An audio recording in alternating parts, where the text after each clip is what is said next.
84 বছর বয়সেই পৃথিবী ছেড়ে গেলেন অস্ট্রেলিয়ার সাবেক অলরাউন্ডার ও আইসিসির সাবেক ম্যাচ রেফারি বব কাউপার। তার মৃত্যুতে শোক প্রকাশ করেছে ক্রিকেট অস্ট্রেলিয়া।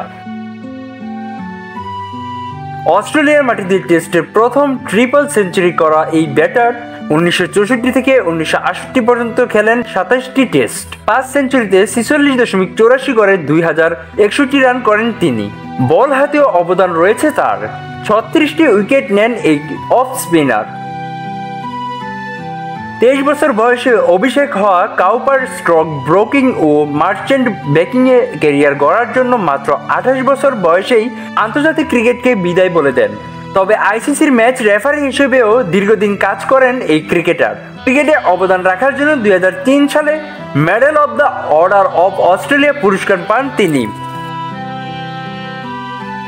কিন্তু হঠাৎ করেই এই ক্রিকেটার বড় একটি রোগে আক্রান্ত হয়ে পড়েন। পরে চিকিৎসাধীন অবস্থায় জানতে পারেন তিনি ক্যান্সার রোগে আক্রান্ত। দীর্ঘদিন ক্যান্সারের সঙ্গে লড়াই করলেন এই ক্রিকেটার, কিন্তু শেষ পর্যন্ত হার মানতে হয়েছে তাকে। স্বাধীনতা টিভি বাংলা, স্পোর্টস ডেস্ক।